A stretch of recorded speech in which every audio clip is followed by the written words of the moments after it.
So I think we can start. Guten Abend alle Guten, and welcome to the MNHA. I'm happy to introduce to you our first speaker, or our first conference, by Ruud Priem, the curator of the exhibition, Erwin Olaf and Hans Op de Beek, inspired by Steichen. As you might know, 2023 is the 50th anniversary of Edward Steichen, the famous photographer's death.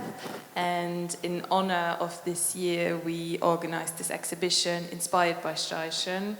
Hopefully, that will hopefully become a cycle of exhibitions where contemporary artists look or take another look, a different look at the oeuvre of Edward Steichen. So here we have Ruud Priem, who is the curator of Beaux-Arts here at the museum, and who came up with the concept of this exhibition, and we'll talk a bit about how he came, or how the idea came about, how he got together with the two artists to develop this exhibition. And it's the first conference of 5 conferences in total, so we have a nice program. And I'm happy that we will have Ruud here with us tonight to explain us a bit more about the exhibition. Thank you. Thank you. Thank you. Thank you very much.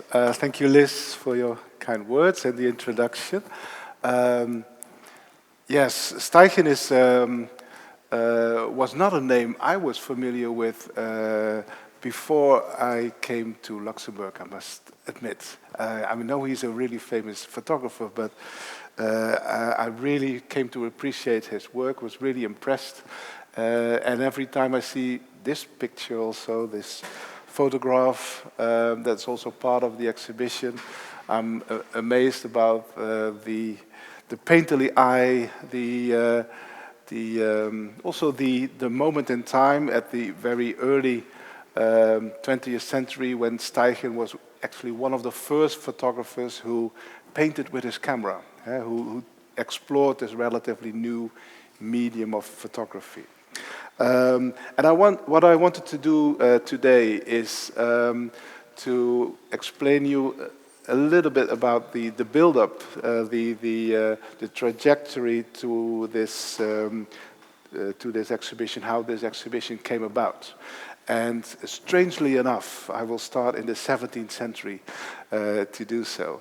And looking back at previous projects I was involved with, and the ways in which the art or the artists that were presented in these exhibitions were presented in a specific scenography that I think works in this exhibition as well. And one of the first times we did this was, an exhibition on Emanuel de Witte. And Emanuel de Witte is a Dutch painter of the 17th century, and he was a contemporary of Johannes Vermeer, and famous for his church interiors first and foremost. And in 2017, I worked as a guest curator next to my regular position as the director of the Memling Museum in Bruges. Sometimes I did freelance jobs because it's nice to do something out of your comfort zone, and also as it works in a good diet, the variety of food stimulates the appetite. So and you learn something in another place that you can also use for your regular activities. And this was one of those projects. Emanuel de Witte, meester van het licht, master of light. So these are the type of works that he's famous for, with these light beams coming from all sides, and you can see that in these interiors and church interiors, light plays an important part. In this painting, for instance, where you see that people are listening to a sermon, but there's a woman who's brought her own chair, and there's a dog and a boy standing. So these church interiors in the 17th century were places where animals and people were freely walking about, and it was much less formal than we use church interiors nowadays. And that idea was one of the basic ideas behind the scenography that was thought out by Studio OTW, Jelena Stefanovic from Amsterdam. And she came up with this idea of actually taking the subject of the painting out of the canvas and taking it into the room. So there was one big room, which had like 30 paintings hanging on the wall. So yeah, you enter this one room, you have an overview, you see everything, and you're done.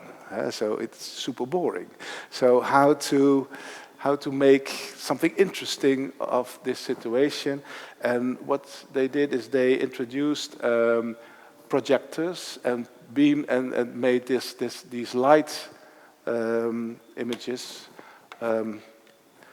So these are not windows, but these are projected windows, mimicking, of course, the windows in the church rooms. And there was a computer program which projected light from windows with trees in it on the floor that changed every 20 minutes and moved around, just like you were sitting in a real chair.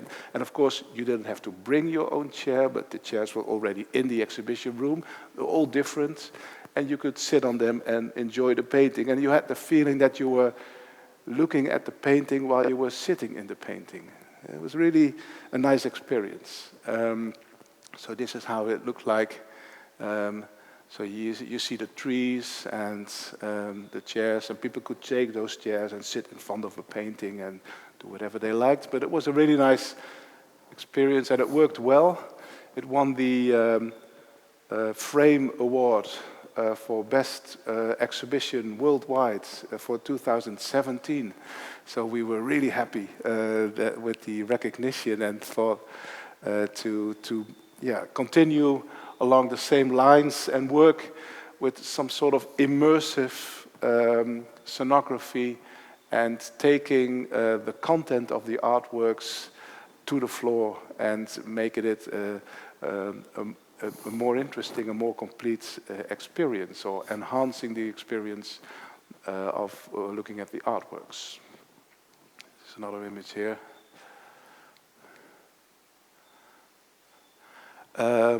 Then a few years, I was still working in Bruges. There was this exhibition on Spanish Baroque art of the 17th century. Of course, we at the MNHA have or had a very important cluster of works from that period. Sculptures by Pedro de Mena, paintings by Zurbarán, Murillo. And these are images that are meant to evoke, to make a direct appeal to your religious beliefs, to your emotion. They're really lifelike. And as you can see, sometimes real hairs are used for the eyelashes, ivory for the eyes. Teeth are inserted with raisin. The tears of Mary are simulated. So it's really something almost spooky. Yeah? The museum I was working in, the St. John's Hospital, the Memling Museum, is a 12th century hospital, one of the first hospitals in Europe, a very old building, and a large part of that, the content of that building was made for the premises. So the artwork, especially in the 15th century when Hans Memling, a German artist from Seligenstadt who settled in Bruges to work there, he received a few important commissions from the people in this hospital. Of course, the artworks functioned as intermediaries between heaven and earth, and Hans Memling was around to help the people in the hospital in that department in a fantastic way. He made really nice works of art, and they are all still there. So you're in a sort of time capsule there. And so the exhibition here was built up, and I again invited Jelena, Studio OTW, who we collaborated for the Emmanuel de Witte show, to do this show. And this time, again, light and atmosphere was an important part of the concept for the scenography, where we built a wooden frame in this room. There was a lot of light, and we needed to control the environment to really bring this Baroque 17th century art to a proper podium where it could be enjoyed the way it was meant to be enjoyed. The walls that were built were a frame, and the back was covered with tissue, and then on the exact places where the paintings would be hung on the wall, they were reinforced with another structure. And on top of this structure, there was a golden tissue, again textile mounted. So this is the construction phase. And in the end, whoops, sorry, pushing too fast. In the end, it looked like this. So the walls were lit from within. So the walls themselves gave light with a dimmer. So we could control the atmosphere from within the walls, and the paintings were hung on the walls, but because of the lightning and the light effect, they seemed to float there. So they were like intermediaries between heaven and earth, but they were also floating on the wall. And there were all these beautiful statues of Pedro de Mena, of shown Mary, and we wanted to show them without vitrines. So just like they would have been exposed in Spanish churches and cloisters or carried around in processions. That was, of course, a bit difficult because it meant that they had to be positioned against the wall so that people would not bump into them, or that they would somehow be protected. But of course, if they are against the wall, you cannot enjoy all the sides of a sculpture. So we decided to make a film and to make a movie of recordings of these sculptures that were in the exhibition, to show all sides of these works, and to project these videos of these recordings behind the actual artworks. And this way you would have a big screen with a recording of the statue that you were seeing in real life, and you would notice something that you would not necessarily have noticed when you would have passed that sculpture, but which was brought to your attention. Of course, we could only film the sculptures when they arrived in Bruges at the museum.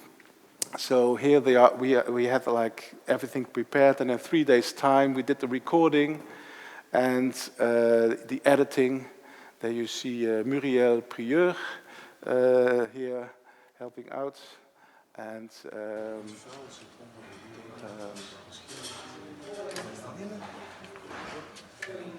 there's a whole team working on this installation. There's a backdrop, and all the individual sculptures were filmed and recorded from all sides. You see this gentleman here preparing to move, and in real life they are recording the action.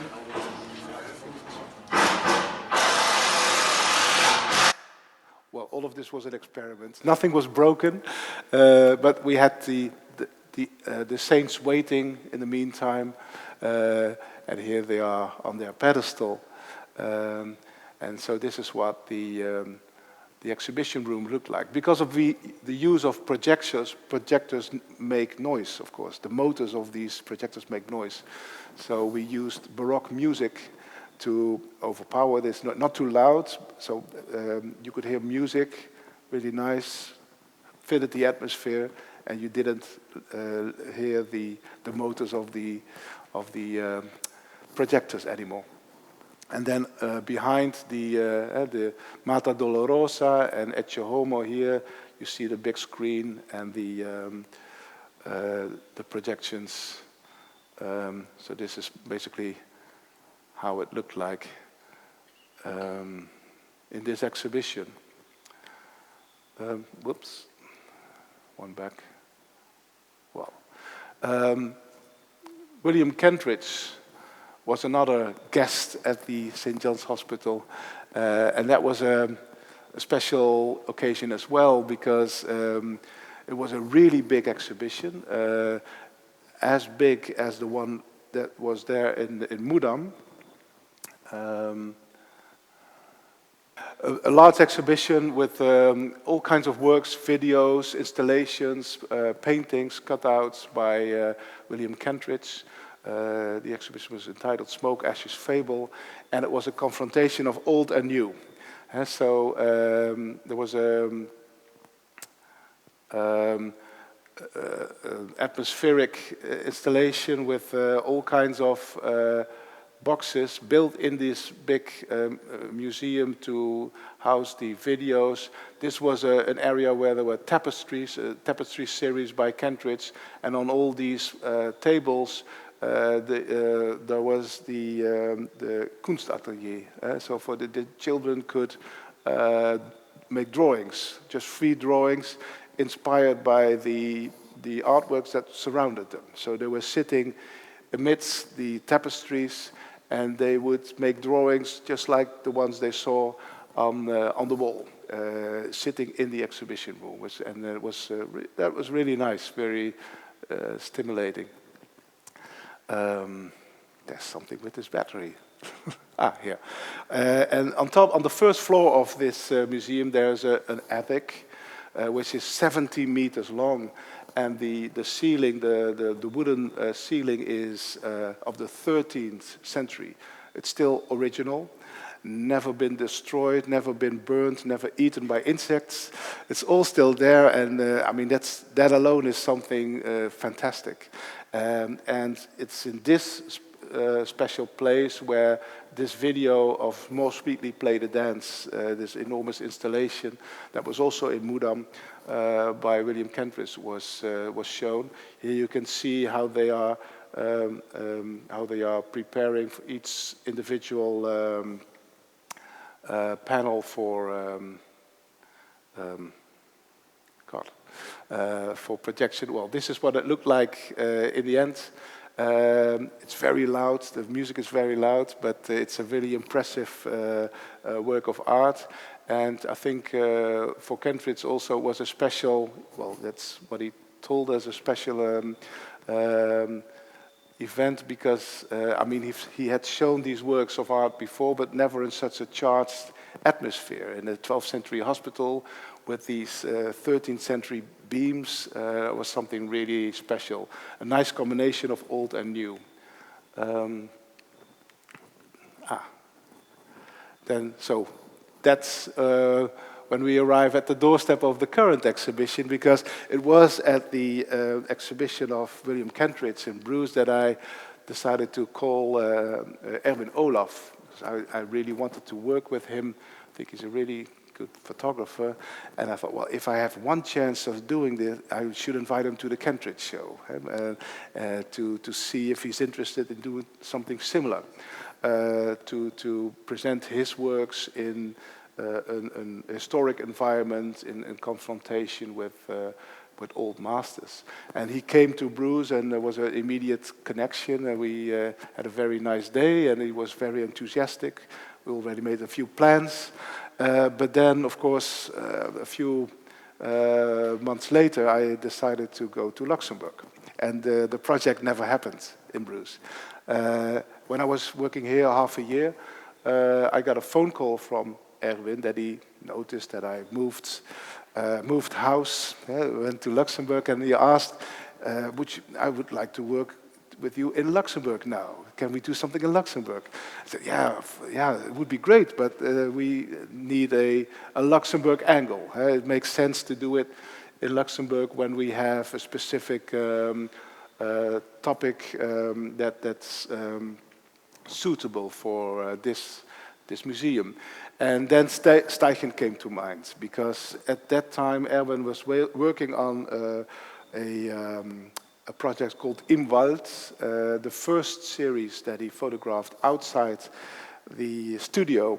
He's used to controlling the environment, and he had done a few projects where parts of that photography project was also done outside, but never exclusively outside, like in Wald.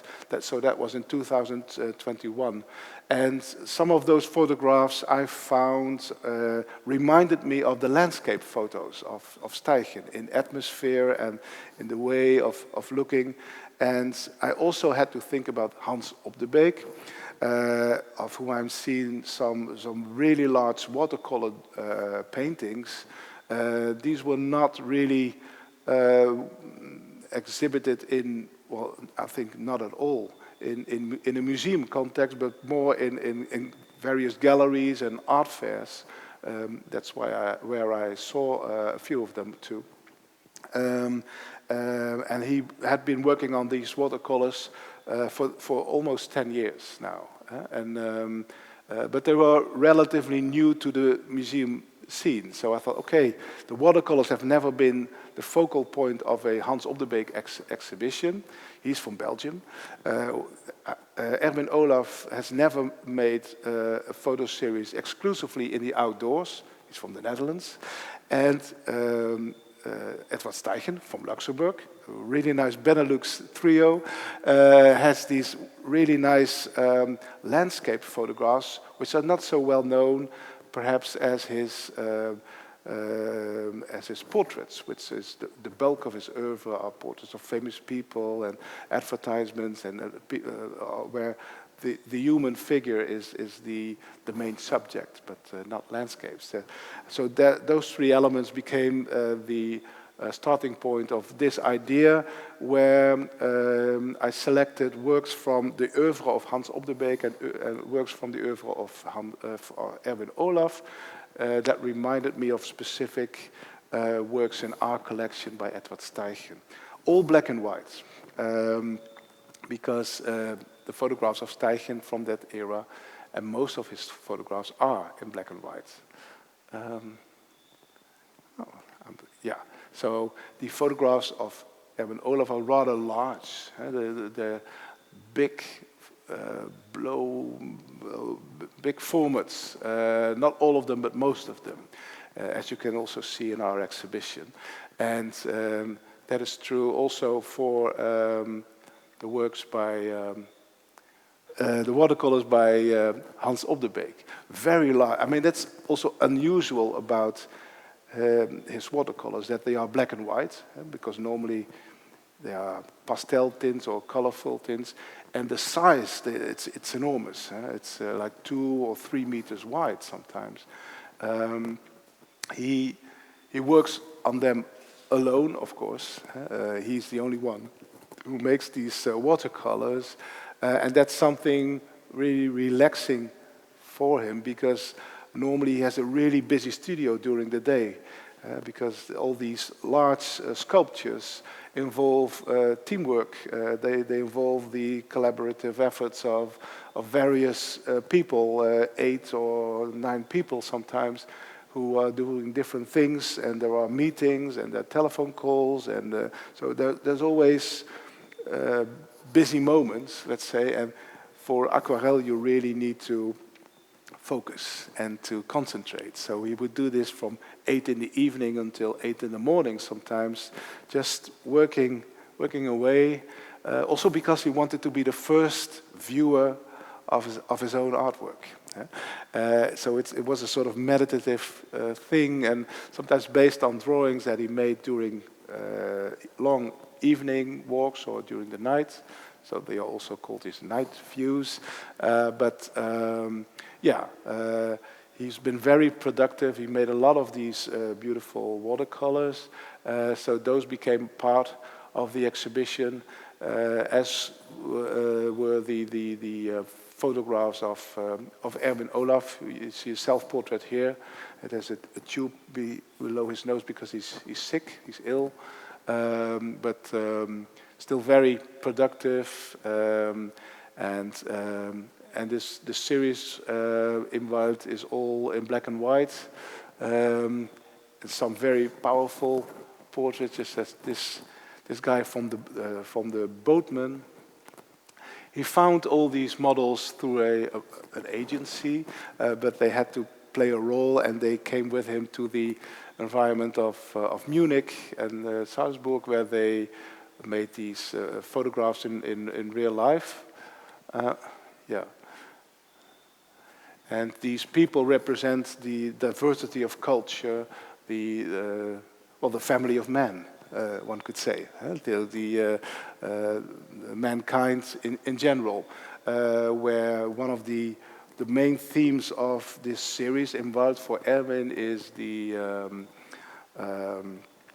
way that we as human beings compose ourselves in nature, that we always have the feeling that we have to do something in nature. We cannot just look at a mountain and enjoy the view of a mountain. No, we have to climb this mountain, or we have to chip off a piece of rock, or we always have this urge to do something and not just to watch and enjoy. So that was something which was important to him in this series. And actually all the people who are portrayed in this series are also present in the large photographs that are selected for the exhibition. Partly also because I wanted to have a layer in the exhibition that would be interesting for children. That if you are with a child, you could say, look, this person is in one of the photos. Go and find him or her. And of course, if you look for a specific portrait or to identify a specific person, you look very concentrated, but you also see other things. So it's a way of stimulating people to really look. And it's an exhibition. It's a visual journey. I mean, it's an exhibition in which you do not have to know anything about art history or the background of the artist, but just look and see what dialogue is going on between the works and what visual echoes there are. That's the basic idea. So these people hidden in nature, they come out eventually and go to other works. Yes, and that was something that Steichen also did. So 100 years earlier, he made this portrait, for instance, of his brother-in-law, Karl Sandberg, and well, if the tonality of the photograph would be slightly different, it could easily be part of this series of Erwin Olaf. So that's something that struck Erwin when I proposed the idea to him, and also Hans, of whom I included this really nice portrait, very large portrait of Stephanie in a forest environment. All people in nature. It's in the second part of the exhibition, which more or less starts with works like these by Hans. It's a small campfire, atmospheric work of art. Of course, a man-made fire, and then next to it is hanging this super large photograph by Erwin Olaf. And just like Hans, that's a similarity between Hans and Erwin, that they present us with the beginning of a narrative. They don't say what the narrative is. I mean, that's up to the viewer to complete the story or to interpret the story. But I mean, are these people the first people, the first men, or are they the ones who survived a nuclear fallout? What's going on here? Well, what is clear is that there's the overpowering nature of this rock that you see here. I positioned it this way so that this rock is already a sort of visual echo of the rock over here, because if you walk past this wall, you will see a sculpture. in the background, and that's the sculpture of the two, the young boy, the young girl by Hans op de Beek. Yeah, you see another angle of that work right here. The light is coming from one side, so to cast a sharp shadow, you see the feet dangling here. And also that work is the beginning of a narrative. We don't know what's happening. Is he trying to tell her he loves her? Is she trying to tell him that they will break up? There's evidently something going on, but it depends on perhaps your own mood as a viewer, what you see. And that's, I think, also what makes these works, all of these works, Steichen's, Olaf's and Op de Beek's works, they are lent their universal quality because they can be interpreted in different ways on different moments, but it also depends on you, the viewer, your own circumstances, your own emotional state, what you see, which story you see in them. Of course, the similarities are sometimes really obvious. This beautiful, very large watercolor painting of the canoe on the lake could be the study for this photograph of Erwin Olaf, or the other way around. But the nice thing is that neither of these artists knew of each other's works. They had never seen the work of the other artist. But as things happen throughout art history, sometimes there's just something in the air, and artists on very different continents, in very different places, pick out and select the same thing and are inspired by the same aspects. I think also for both artists, the oeuvre of Steichen in a way had this function that they never specifically studied the work of Steichen or took note of Steichen very deliberately, but of course processed it in all the other things they saw and the books that they were reading, the images they came across. Of course, Steichen was there. He was there. But it was the nice thing of this project was that we could present them with the similarities and which were in the end obvious, but it was still a nice surprise that it worked in practice. And it depends also on the artworks and how they are executed and in which room they are presented and under which circumstances. To take this sculpture as an example, which I think works well in our rooms in the present edition. There are 3 versions of it. There's a diminutive version for private collectors who don't have the museum space, but they like the figures. We have the medium size variant, which is pretty large, but still okay to work with, also in terms of weight, because there's also a supersized version, and of each version there are 3 editions. So in this edition, there's only one of the big one, I think. The smaller one and the medium one have 3 editions. This is a one-off, and it weighs 500 tons or so. I think it was too heavy for our floor, but it's really nice because they are sitting on an actual rock, and the rock fills the entire room.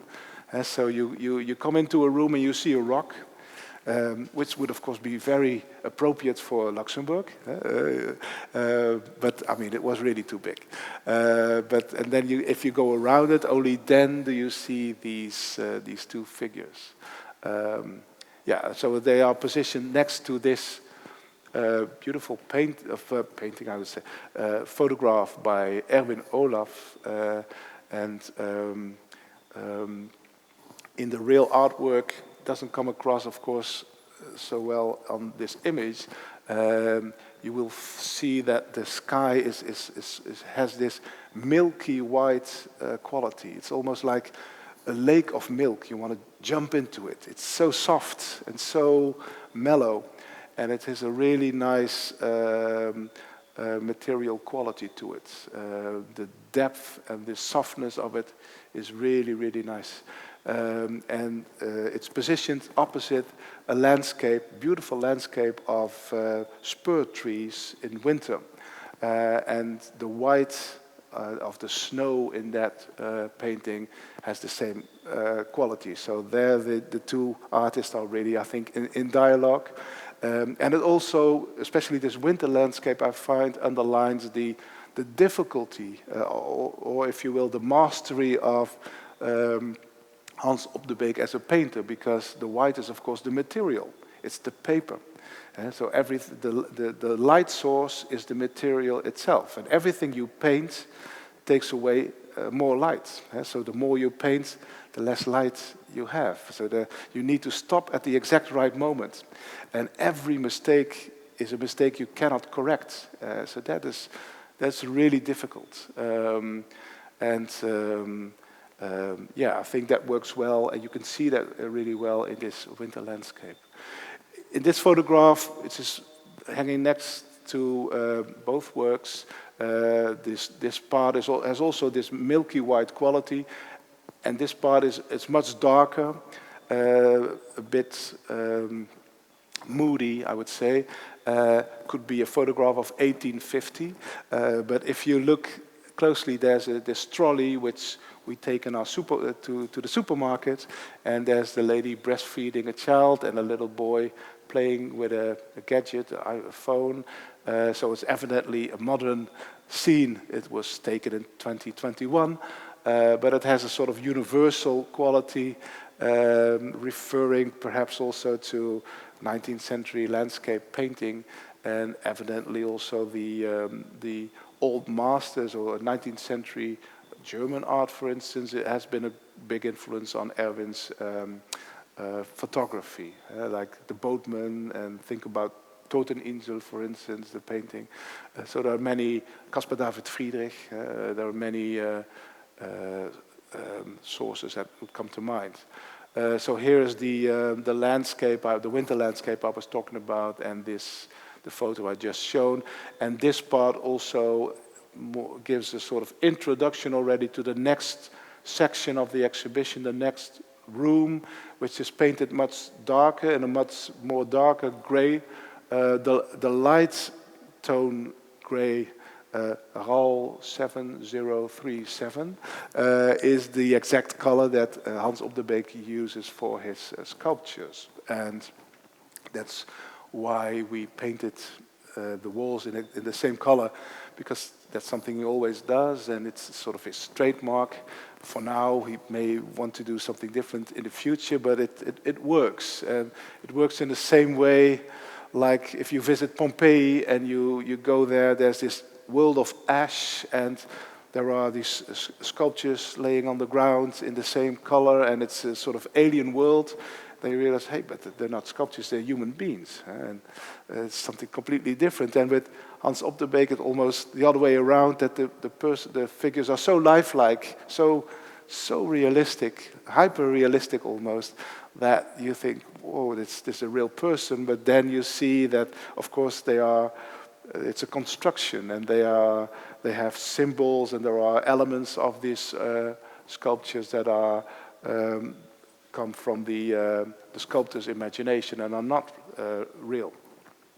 So here again, Hans Op de Beek in his work Consoling Moon, the artist controlling, it's a big moon hovering over a landscape of fir trees, nature, but of course nature in the way the artist sees nature.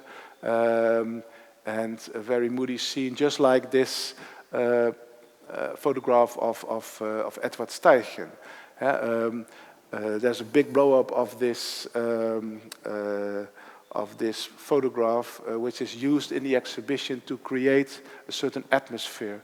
Because what are we looking at here? I mean, it's the reflection of lights on this puddle, but it has the has also a sort of feeling of a crime scene or something. It has a sort of darker film noir, Twin Peaks-like character to it. And the same goes for this work by Hans Op de Beek. It could be the opening scene of a movie or the last scene of a movie.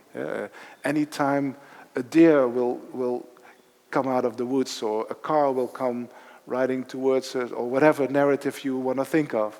It's the beginning of a narrative, the end of a narrative, but there is a tension there, something will happen, and it's up to you to decide what will happen. But this too could be a tatort scene, a crime scene, or whatever. But I thought there was a certain similarity. So this is an image that you will see if you walk a little bit further and pass another wall. There you will come and see a new surprise. This wonderful sculpture of the girl sleeping on her bed, hovering over a raft on a little pond with lilies. These are the former were photos by the artist. This is the actual situation, the actual photo of the installation here at the MNHA. And the work is titled "My Bed, a Raft, my room, the sea, and then I left some gloom in me." So as you can see, the bed is hovering over a raft, and I made the room the sea, enhancing the title of this artwork by introducing the seascapes of Hans Op de Beek in this room. Also because, of course, I laughed some gloom in me. It's about an emotion, a nightmare or a dark emotion, what have you. Just like the sea might represent an emotional state as well. Could be either very uneasy or powerful, a storm is coming or whatever, and then it calms down, like the feeling that you get when you look at this little girl sleeping. The emotions calm down, the sea is nice and easy, and very much like the sea photographed here by Edward Steichen. It almost has the same gray tonality. If you look at the works in situ in the exhibition, you'll find that it's almost the same color, and it has the same quality. And because the artwork is lit from one side, not on this photo, but you will see there are shadows cast on this side and on the wall, which also mimic the certain elements like this patch here on the photograph. So yeah, this quiet sea, and also, I mean, it's really difficult to paint a quiet sea and come up with an interesting work of art. Thought it was a fitting end to the exhibition, which is devoted, of course, to the inspiration that contemporary artists get from the works of Edward Steichen. And hopefully in 2 years' time there will be two artists or one artist, I don't know, inspired by Steichen, where the technique or the themes of Steichen are reintroduced to the broader audience through the eyes of another artist, and will perhaps also create an interesting dialogue. I think it's important to demonstrate what relevance also art of 100 years old can still have for contemporary artists, and that the qualities of a great artist like Edward Steichen have a sort of universal quality that are relevant and interesting for all ages and all times. We're very fortunate to have such a wide selection of his work here, and I feel very honored and happy that Erwin Olaf and Hans Op de Beek agreed to collaborate with us, with the museum, in this exhibition. I hope you will enjoy it, and I hope many more visitors will come to see it. And yeah, I thank you for your attention.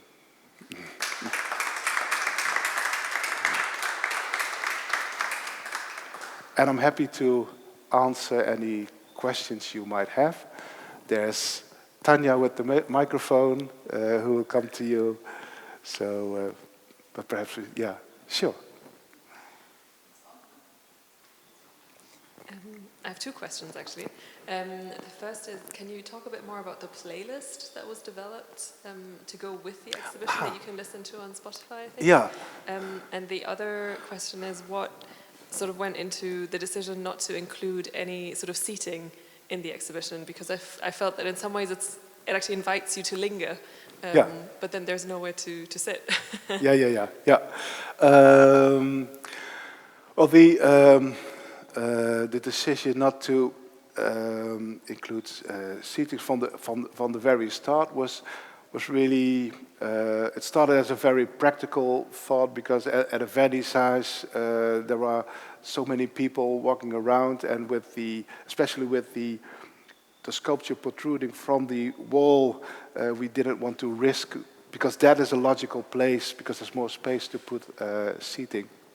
We didn't want to risk people tripping over, and then when that was after that moment, it just looked really nice to have a sort of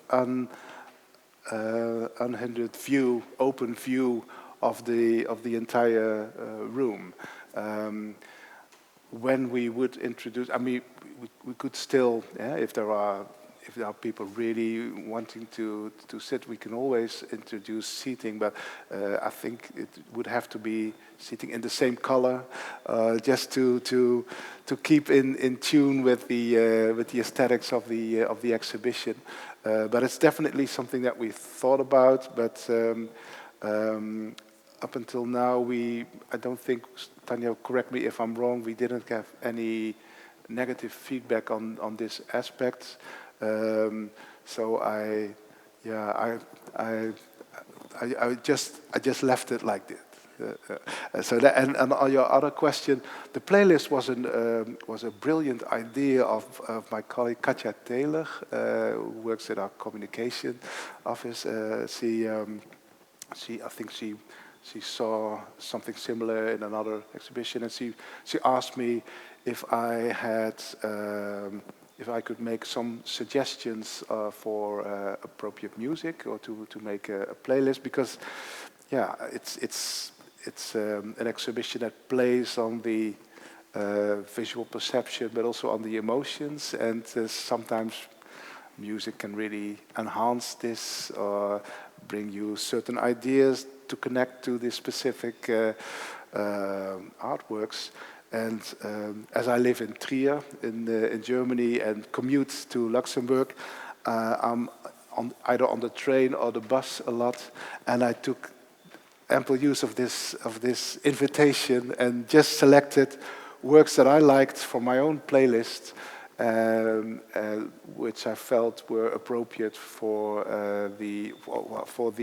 my perception of the. So it's a very arbitrary personal view, but just music that I liked, that I thought, well, that could be fitting for this particular artwork, just to present people with a few possible ideas. But I think it works, and we already had a few nice responses to this. Yeah. Maybe we'll do it again sometime. Yeah, not with every exhibition, but it's nice to work with dance or music or other media in certain exhibitions when it makes sense and enhances the experience, I would say. Other questions?